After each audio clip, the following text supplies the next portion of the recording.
Rəşad Bayramov hazırda studiyamızdadır. Rəşad bəy, xoş gəlmişsiniz. Xoş gəldiniz. Rəşad bəy, İran tərəfi qeyd edir ki, biz yəni uranı zənginləşdirmirik onsuz da və bəzi şərtlər var, söhbət 14 maddəlik şərtlərdən gedir ki, tərəflər bunu mübadilə edirlər. İlkin göndərişdə görünən oldu ki, Amerika tərəfi bu şərtləri qəbul etmədi ümumiyyətlə, amma indiki məqamda bir fasilə verib. Həmin şərtlər qəbul olunubmu? Çünki bəzi mesajlar var ki, İranla razılaşmaya yaxın olduqlarını vurğuluyorlar. Amma eyni zamanda da, az öncə də qeyd etdim, İsrail mətbuatında da belə məlumatlar yer alır. Amerika tərəfindən gələn məlumatlar da onu göstərir ki, ölkələrdə artıq təhlükəsizlik şuraları ilə görüşlər keçirilir və İranın bəzi şərtlərə əməl eləmədiyi təqdirdə artıq müharibənin növbəti mərhələsi başlayacaq. Nə gözləyək? Hal-hazırda yaxın şərqdə yeni bir müharibə başlaya bilərmi?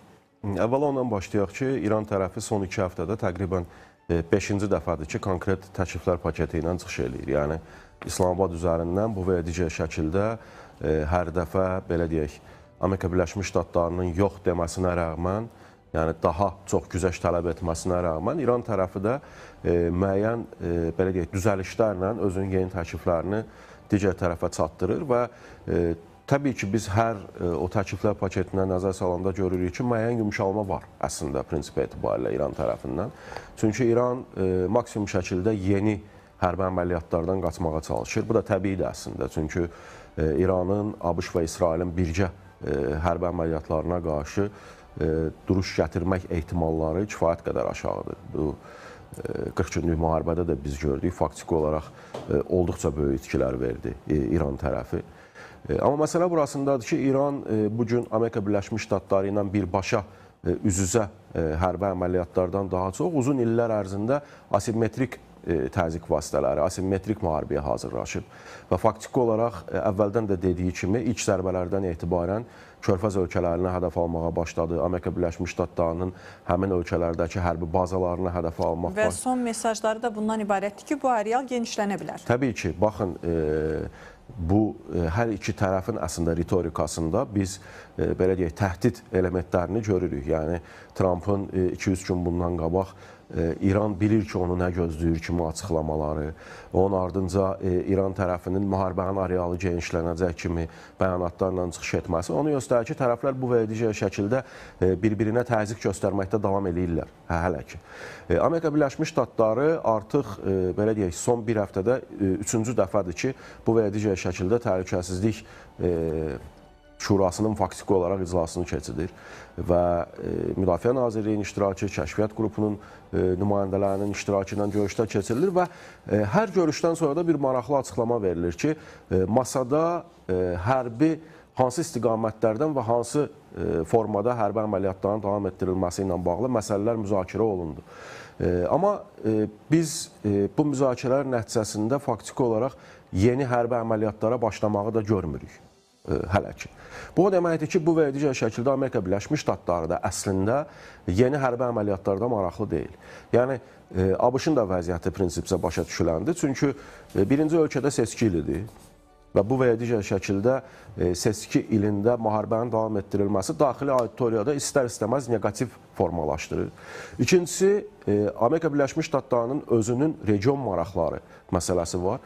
Körfəz ölkələrinin bu və digər şəkildə Amerika Birləşmiş Ştatlarının onların müdafiəsini təmin etməkdə, belə deyək, tələblərini yerinə yetirməməsi və yaxud da bunu etmək istəməməsindən qaynaqlanan bir etirazları var və bu və digər şəkildə artıq yeni hərbi blok yaradılması, özlərinin müdafiəsi üçün yeni bir ittifaqın qurulması və s. istiqamətində addımlar atmaqla bağlı bəyanatlar eşidirik. Bu da o deməkdir ki, nəticə etibarilə yeni hərbi əməliyyatlar nəticəsində yenidən Körfəz ölkələri hədəfə alınacaqsa və ABŞ yenidən onların təhlükəsizliyini təmin etməkdə problemlər yaşayacaqsa, bu gələcəkdə həmin ölkələrin öz ərazilərindən ABŞ hərbi bazalarının çıxarılması haqqında qərar verməsinə də, belə deyək, səbəb ola bilər bu və ya digər şəkildə ki, bu da ABŞ-ın region maraqlarının, belə deyək, üstündən xətt çəkmək deməkdir. Ona görə ABŞ burada da maraqlı deyil və üçüncü vacib məsələ iqtisadi amillərdir. Yəni, bu günləri Hörmüz blokadası hər nə qədər Amerika Birləşmiş Ştatları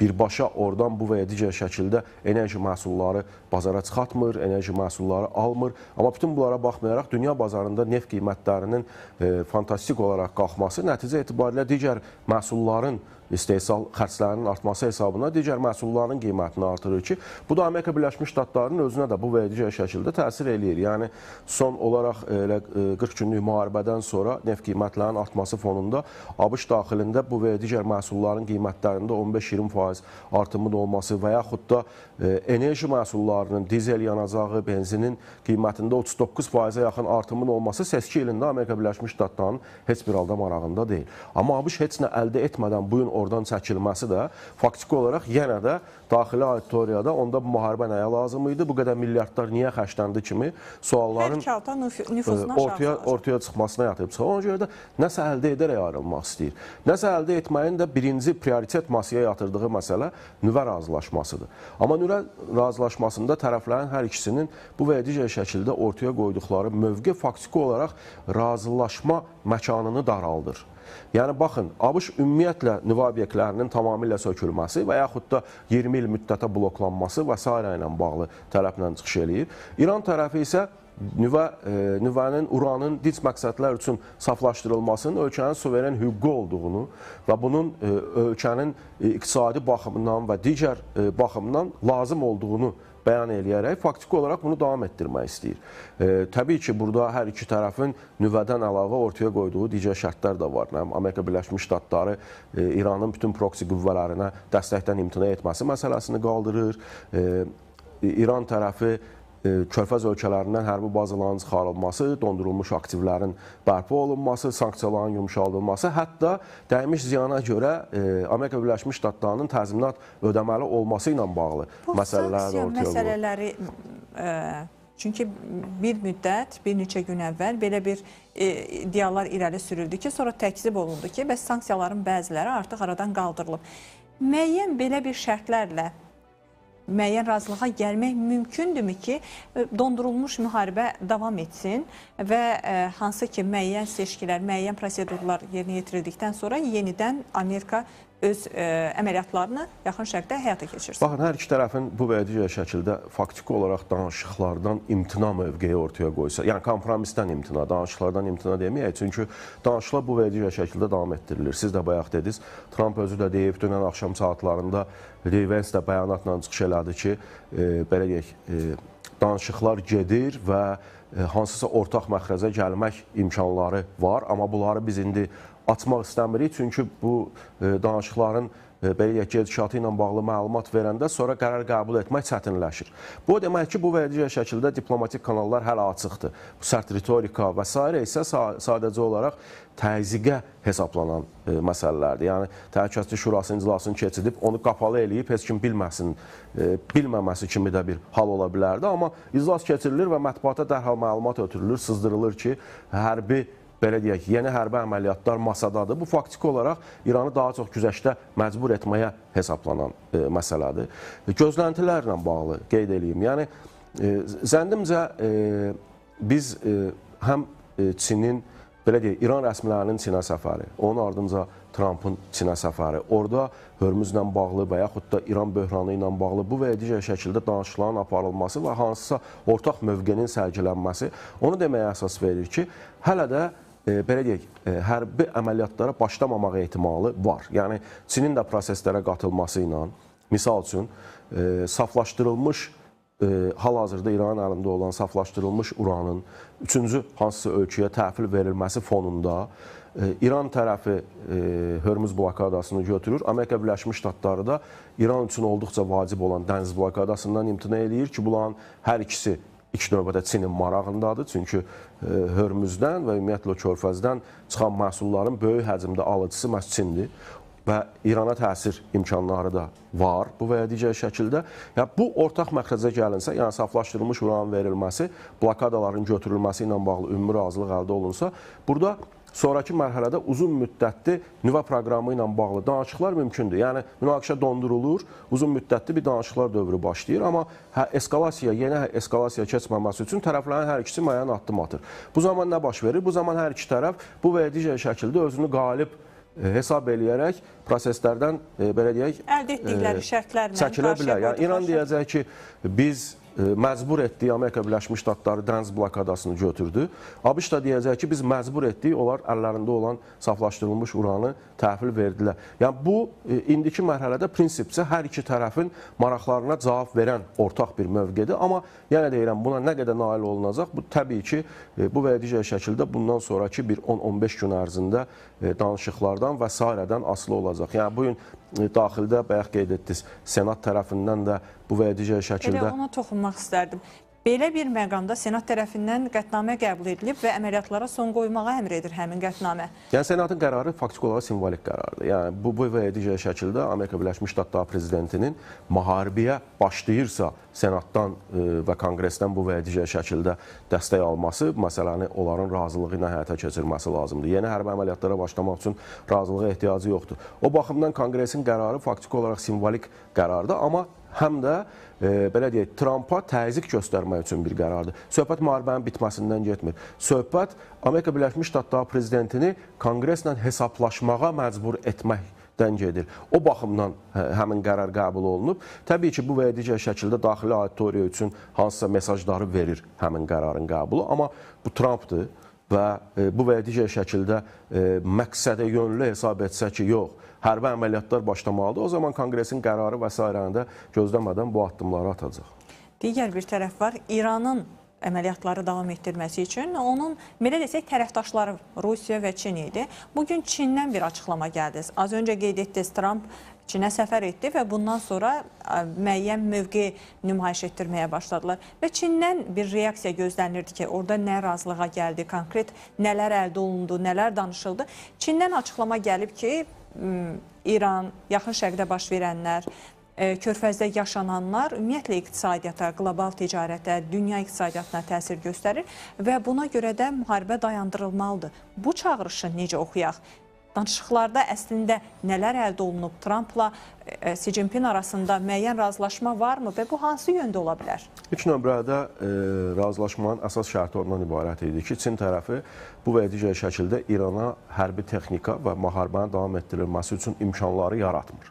Yəni, başqa sözlə biz bilirik, hər nə qədər Çin mən silah ötürmürəm və s. desəydi də, amma faktiki olaraq İranda indi də istehsal olunan hələ ki dronların da, raket sistemlərinin də və s.'nin də böyük ölçüdə komponentləri məhz Çin tərəfindən təmin edilirdi, ötürülürdü, xüsusən də çiplər və indiyə qədər İranın əlində olan raket sistemlərinin 3500-4000 kilometr məsafəyə qədər uçmasını təmin edən o texnologiya faktiki olaraq Çin tərəfindən təmin olunmuşdu. Bundan sonra Çinin bu və digər şəkildə bu dəstəyi davam etdirməməsi təbii ki, müəyyən şərtlər daxilində ancaq mümkündür. Yəni, Amerika Birləşmiş Ştatlarının bir dənə bunu deməsi ilə Çinin öz maraqlarından imtina etməsi real görünmür. Təbii ki, burada Çin üçün özlərinin də qeyd etdiyi kimi vacib prioritet iqtisadiyyatdır, iqtisadi maraqlardır.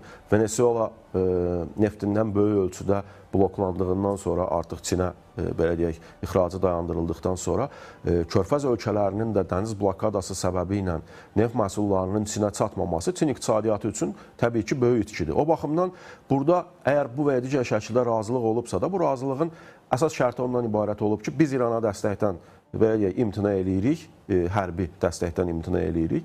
Bu və ya digər şəkildə İranla nəyisə müzakirə eləyib, nədəsə güzəştə etməyi də belə deyək, vasitəçi rolunda çıxış eləyə bilərik. Amma bunun fonunda siz də həm bizim üçün, yəni Çin üçün, həm də İran üçün vacib olan dəniz blokadasını götürməlisiniz.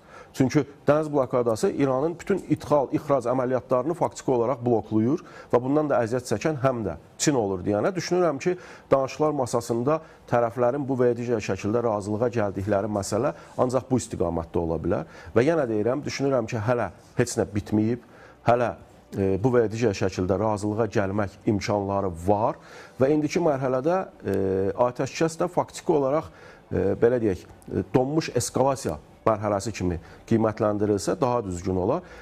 Bir səhv addım müharibənin yenidən başlanmasına və yaxud da cüzi güzəştlər isə bir dəfəlik eskalasiya riskinin aradan qaldırılmasına imkan yarada bilər. Hazırda İran idarəçiliyi məsələsi sual doğurur və ən çox sual doğuran məsələlərdən biri də ali liderin görünməməsi, hətta səsli müraciətinin belə yayılmamasıdır və mətbuatda məqalələr dərc olunur ki, əslində səsdən belə onun yeri, məkanı tapıla bilər. Çünki hər ölkədə bu səs dalğalanmaları müəyyən dərəcədə təsir göstərir. Ölkə məkanı və digər tərəfdən otaqda belə əşyaların yerləşməsi belə səsə təsir göstərə bilər. Qeydə alınan aparatda olan GPS məlumatları həmin məkanın təyin olunmasına kömək edə bilər və buna görə ali lider ortada görünmür. Əslində mümkündürmü səslə hansısa bir şəxsin məkanını təyin etmək, yoxsa bu ali liderin ortada olmamasına bəraət qazandırmaq üçün ortaya atılan bir iddiadır? Təbii ki, biz bu sahə mütəxəssisi deyilik və o baxımdan mümkün olub-olmaması ilə bağlı dəqiq bir şey demək mümkün deyil. Amma məsələ burasındadır ki, bu nə haqqında danışdığımız məsələlər, yəni otağın akustikası, səs tembri, o səsin çəkildiyi bu və ya digər cihazın ötürdüyü belə deyək, siqnallar və s. ilə yerin müəyyənləşdirilməsi ilə bağlı məsələlər daha çox İran mətbuatında yox, qərb mətbuatında dövrüyə buraxılır. Yəni bu və ya digər şəkildə İran ümumiyyətlə bu məsələdə ancaq bir mövqe var, bu prezidentin mövqeyidir, bu Xarici İşlər Nazirinin mövqeyidir ki, ali dini lider sağ-salamatdır, ortadadır, proseslərə rəhbərlik eləyir və s. və ilaxır. Təbii ki, baxın, bu və ya digər şəkildə bir görüntü vermək və yaxud da bu və ya digər şəkildə səsli bir mesaj göndərmək, yəni vacib deyil ki, səsli mesaj bu günləri müasir cihazlarla yazılsın ki, onun GPS sistemindən və s.dən bunun harada olduğu müəyyənləşdirilsin. Yəni köhnə belə deyək, qaydalarla, üsullarla bir kasetə də yazılıb bu səs ötürülə bilərdi. Bugün bütün bunlar baş vermir. O baxımdan mən düşünmürəm ki, açığı... Pezeşkiyandan belə bir açıqlama gəlib ki, əslində ölkəni idarə etmək üçün istifadə edilən metodlar dəyişdirilməlidir. Baxın, məsələ burasındadır ki, bu günləri biz indiyə qədər nədən danışırdıq? Biz indiyə qədər qısa, bir dəqiqəlik vaxtımız var. İndiyə qədər biz danışırdıq ki, siyasi institutlarla, belə deyək, Sepah arasında bir problem var və nəticə etibarilə ölkədə iki hakimiyyətlik formalaşıb. Artıq Sepah daxilində də problemlər var və Sepahın özündə də fərqli mövqelər ortaya qoyulmağa başlayıb.